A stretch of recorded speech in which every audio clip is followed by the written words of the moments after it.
These are the fish that we're stocking right now. Now they're not all right up to size. We kind of stagger their feeding so that at any given time, a couple ponds are big enough to stock, and then more come on as time goes on. You always have next year's fish coming on. And it's an endless process.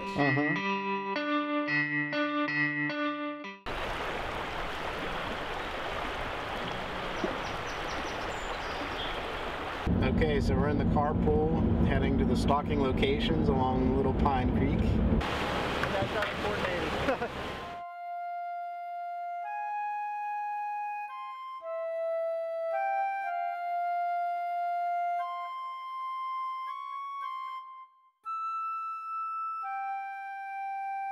Okay, we're here in Beaver County, Pennsylvania, and we're getting ready to stock a small stream near Raccoon Creek State Park.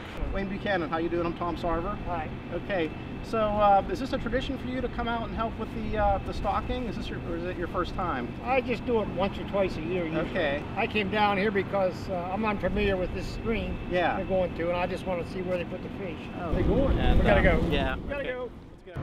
Can I ask you a couple questions on Sure video? can. Okay. My name is Beulah Call. Beulah Call, nice to meet you. Can I ask what brings you out for the stocking events? Oh, it's great. Because I come and I come fish trout too. We camp down here. It's just a whole family affair. Wow. So you probably even set up like a camp kitchen and cook your trout right here? Oh yeah. There's a lot of guys that just open their tailgates of their truck and cook right on the back of their truck. But we cook the night before. We have dinner here the night before and just make a whole weekend of it. That's a great story. Kind of all started a long time ago. Actually, it was when I was very young. I was 15, 16. A buddy of mine, we actually were avid fishermen. That's all we pretty much did. We would kind of skip school, whatever it took to go fishing, because we loved it that much. And it got to the point that we used to pick our own worms because we really didn't have any money. So we picked our own worms just to fish. Well, we picked so many worms, we had like 50,000. From there on, like I said, it built slowly. My father, he worked full time for the city. And you know, my mom, she was a stay-at-home mom, and the kids were kind of growing at that time, or growing up.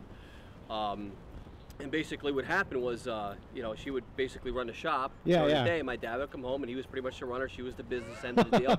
And it just kind of slowly built from there. Growing up, did you have any specific traditions for opening day? Oh yeah, we always had breakfast 4 o'clock in the morning and got out there as early as we could. Okay. With family or with? Family, yeah, always family.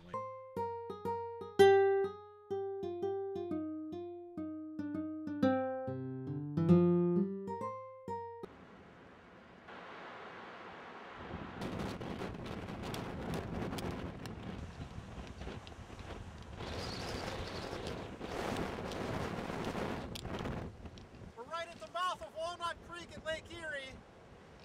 With the wind chill, it must be about probably 25 degrees out here.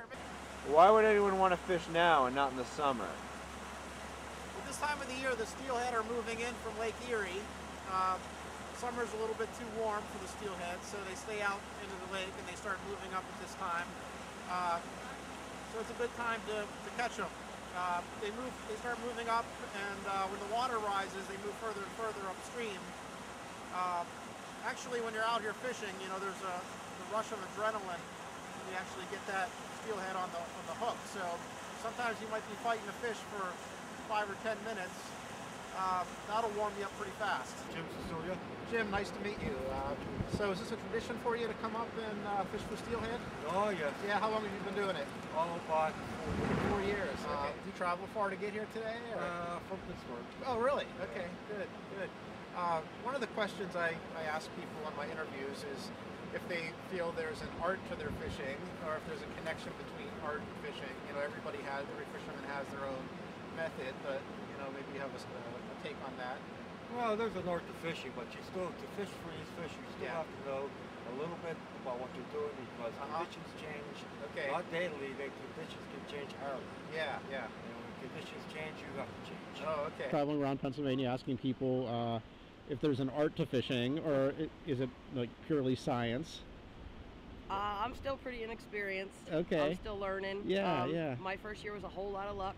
Gave me enough confidence to keep trying it. And now I talk to a lot of people when I go fishing, try to find out what they're doing, how they do it. Yeah. You know, some things work, some are little cool tricks. I have friends that, you know, have fished forever, and I'll tell them something, and they're like, oh, that's really cool, I didn't know. And then I'll do something else in front of them, and they'll be like, oh my God, you know? Yeah. So I think it's, you know, and that seems to be, you know, all the magazines say and all the friends say, they say, talk to the other fishermen, watch what they catch, how they catch it, what they're using.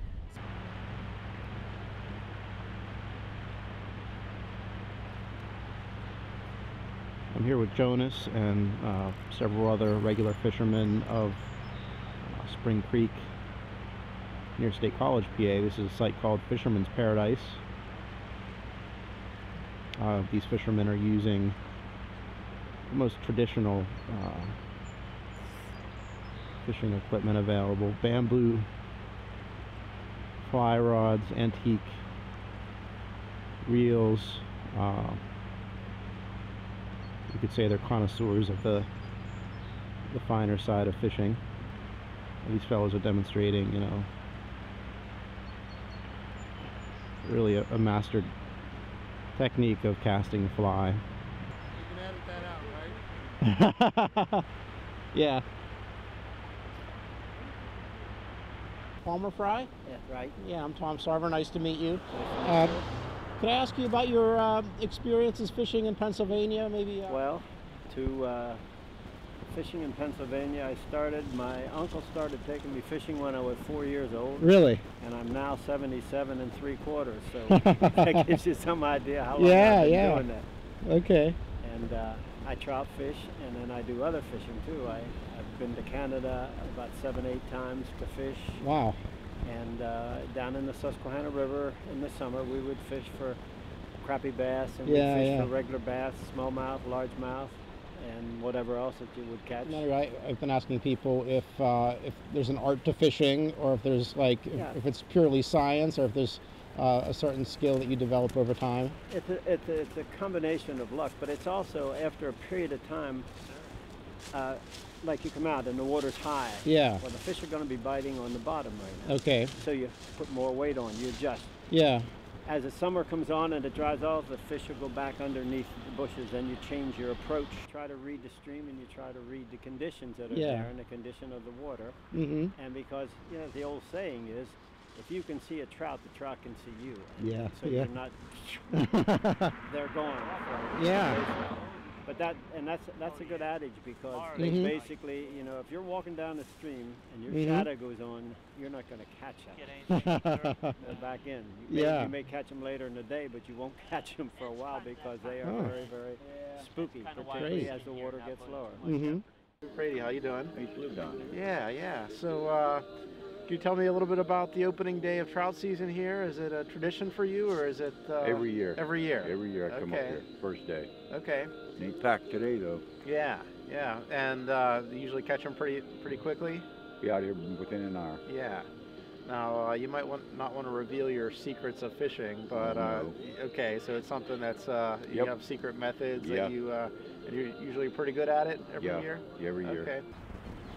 Can we start an interview now, or do you... Oh, I don't care. Okay. I don't know.